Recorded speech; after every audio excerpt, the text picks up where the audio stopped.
not done. It is his total hypocrisy. When Trump campaigned for president, he told the American people that he would be a different type of Republican. You all remember that? He said that he would stand up for the working class of this country. He put some really strong ads on television. He said he would take on the political and economic establishment. That's what he said during his campaign. Now, almost 100 days into his administration, let's see what he did as opposed to what he said. During his campaign, candidate Donald Trump said that he was going to drain the swamp. Drain the swamp. He said, and I quote, "We can't fix a rigged system by relying on the people who rigged it in the first place," end of quote. But during the first 100 days, Donald Trump has brought more billionaires into his administration than any president in history. In fact, his chief economic advisor is Gary Cohn, the former president of Goldman Sachs, a man who received a $285 million severance package from Goldman Sachs before accepting his appointment. As all of you will recall, Goldman Sachs paid a $5 billion fine to the federal government because of their illegal activities with regard to subprime mortgage loans. If draining the swamp means bringing more billionaires into your administration than any president in history, if it means bringing Goldman Sachs into your administration, then I really wonder what kind of swamp we are talking about. During the campaign, Donald Trump told the American people that he was going to provide health insurance for everybody, and that it would be, quote, much less expensive and much better, end of quote. That's what he said during the campaign, but that's not the type of legislation that he supported along with House Speaker Paul Ryan. The bill that he supported was a proposal which would have thrown 24 million Americans off of health insurance, substantially raised premiums for older workers, cut Medicaid by over $800 billion, and denied 2.5 million women their choice of medical coverage by defunding Planned Parenthood. Meanwhile, not too surprisingly, that very same proposal would have provided $300 billion in tax breaks to the top 2% and hundreds of billions more in tax breaks to insurance companies and drug companies. It also would have cut coverage for many of our people who are struggling today with the opioid epidemic. So here is the situation. He promises health care for everybody, supports legislation that would have thrown 24 million people off of health insurance. As a candidate, Donald Trump said that he understood the pain that working families across this country were feeling. Well, he's right. There is an enormous amount of pain on the part of people who are working longer hours for lower wages, on the part of people who cannot afford childcare, who are worried to death about their kids, who cannot afford to go to college. But I have to tell President Trump that he is not responding to the pain of the American people when he proposes a budget that would do devastating harm to the working class of this country. Devastating. His budget that he has brought forth would throw over 1 million children off of after-school programs. You got millions of families where mom is working, dads are working. They want to know that their kids are in a safe, constructive activity after school. And Trump would throw over 1 million kids off of after-school programs. President Trump, you're not championing the needs of working families when your budget would kick 200,000 families out of their homes by cutting affordable housing. We've got a major crisis in this country in affordable housing. Millions of people spending 40, 50% of their incomes on housing, And your budget would throw 200,000 families out of their homes? That's not helping the working class of this country. Mr. President, you don't help working people when your budget would eliminate financial aid to more than 1.5 million college students. Our job is to make sure that kids can get into college, not make it harder for them to get the higher education they need. Mr. President, you're not a different kind of Republican when you propose a budget that would eliminate heating assistance to 6 million families by abolishing the LIHEAP program. Working families need help so they don't go cold in the wintertime. They need help so that they can afford air conditioning when the temperature becomes 100 or 105 degrees. Mr. President, you don't help working families by throwing more than 90,000 children off of Head Start, a program which has been enormously important in making sure that kids have a shot to do well in school. And while President Trump has proposed devastating cuts to after-school programs, to the Meals on Wheels programs, to Head Start, to all of these programs that help working families, there's something else that he has been fighting for in his first 100 days. And that is, he has just introduced a one-page proposal on taxation, so-called tax reform, that would provide trillions of dollars in tax breaks to billionaires like himself and the most profitable corporations in this country. At a time of massive wealth inequality, when the top 1/10 of 1% now owns almost as much wealth as the bottom 90%, if you can believe it, then it's true. President Trump wants to repeal the estate tax, a $353 billion tax giveaway to the wealthiest 0.2%. The only people who would benefit from that tax proposal are the top 0.2%. $353 billion in tax breaks to the very richest people in the country. At the same exact time, he wants to cut back on program after program that helps little children, helps senior citizens, helps college students, helps working families. Under Donald Trump's plan, the Walton family of Walmart, the wealthiest family in this country, would get a tax break of up to $53 billion. That's what happens when you repeal the estate tax. I want you to think about this.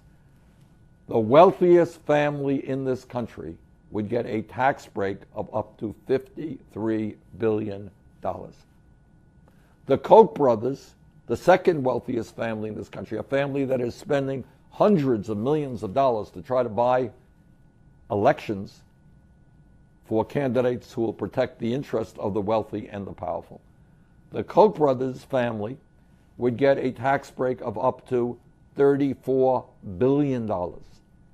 Sheldon Adelson's family, and Mr. Adelson contributed $5 million to the inaugural program of the president, would get a tax break of up to $12.6 billion.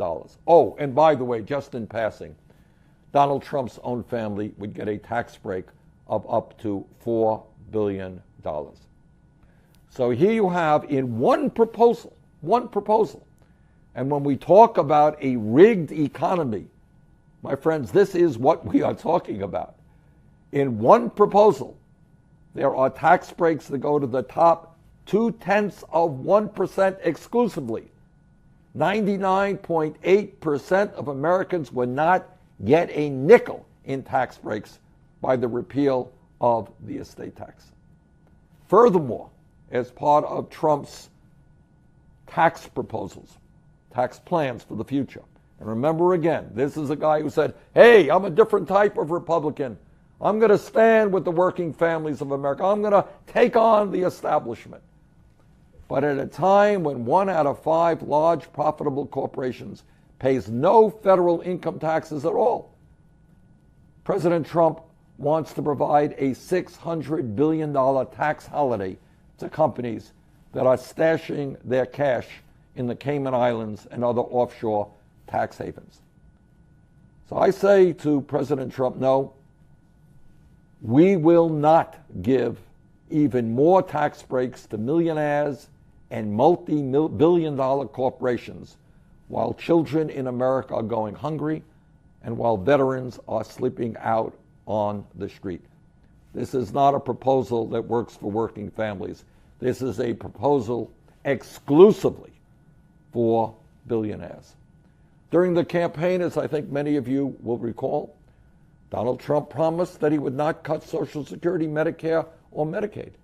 But as president, he has filled his administration with politicians who have spent their entire political careers trying to slash these programs. Tom Price is the Secretary of Health and Human Services. He has spent his entire political life trying to figure out ways to cut Medicare. Mick Mulvaney, President Trump's budget director, has been very public, he hasn't hidden it, about his desires to cut Social Security. In fact, he has referred to Social Security as a Ponzi scheme. During the campaign, Donald Trump said that the pharmaceutical industry is getting away with murder. Candidate Trump promised to allow Americans to purchase low-cost prescription drugs from Canada and other countries and to require Medicare to negotiate for lower-priced medicine. But as president, Trump has done absolutely nothing to lower the cost of prescription drug. Even worse, his nominee to head the Food and Drug Administration has received millions of dollars from big pharmaceutical companies and is strongly opposed to Trump's campaign pledges to lower drug prices. During his campaign for president, Donald Trump promised that he was going to stop Wall Street from getting away with murder. End of quote.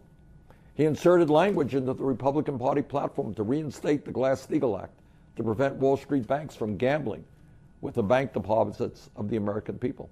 That's a good idea. But as president, we haven't heard Donald Trump say one word, not one word, about cracking down on the greed and recklessness on Wall Street. In fact, Donald Trump recently signed an executive order that would begin to deregulate the exact same financial institutions whose illegal behavior caused millions of Americans to lose their homes, jobs, and life savings 9 years ago. In fact, he's doing exactly what Wall Street wanted him to do. He's not standing up to Wall Street. He is doing what Wall Street wanted him to do.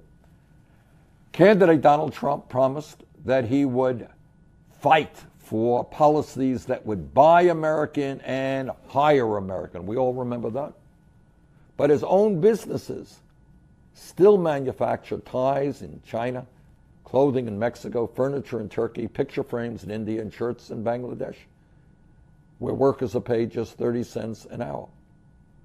So how do you talk about buy American, hire American, and still continue as a businessman to manufacture a lot of his products abroad? So I say to President Trump, lead by example. Don't just give us speeches, you know. If you want to tell corporate America to reinvest in this country, maybe, just maybe, you might want to bring your own plants back to the United States. Now, there is an area where President Trump's position has not changed, and I have to admit that. During the campaign, tragically, candidate Trump said that climate change was a hoax. Climate change was a hoax. That is what Donald Trump said. At a time when virtually the entire scientific community understands that climate change is real, is caused by human activity, and is already causing devastating harm throughout this planet, Trump maintains his absurd position and has appointed people who agrees with him that climate change is a hoax.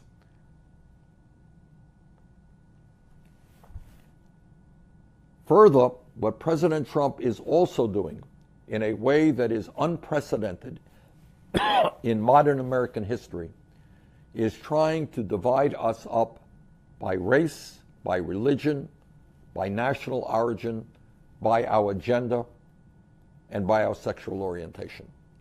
A good president, conservative presidents, progressive presidents, understand that one of their main jobs is to bring people together. Over the past 100 days, this president seems to be doing everything that he can to divide us up, to turn one group of Americans against another group of Americans. He wants us to live in fear and to live with hatred, not to live with love and respect. Now, if there is a silver lining in the past 100 days, it is this. It is that the American people are beginning to understand that when they stand together, when they fight back, there is nothing that we cannot accomplish. When Donald Trump and Paul Ryan came up with their disastrous health care plan to throw 24 million Americans off of health insurance, the American people fought back, and that plan was defeated. In my view, our job is not just to prevent the repeal of the Affordable Care Act, it is to pass a Medicare for all single-payer system, guarantee health care to all people as a right. That's what the rest of the industrialized world does. That's what we should be doing. Just the other day, along with 20 other senators, I introduced legislation that would finally allow working people in this country to have a living wage, $15 an hour. We've got to raise the minimum wage. We have got to bring forth an infrastructure plan that puts 15 million people back to work and rebuilds our crumbling roads and bridges. We've got to continue the fight to make public colleges and universities tuition free and have a Wall Street speculation tax pay for that. We have need to join almost every country on earth, rich or poor, in making sure that working families have paid family and medical leave. And there is legislation that has been introduced providing 12 weeks of guaranteed paid and family leave. We have got to take on the greed of the pharmaceutical industry by lowering the outrageous cost of prescription drugs. People are dying today because they cannot afford the high prices that the drug companies are paying. We have got to expand Social Security, not cut Social Security.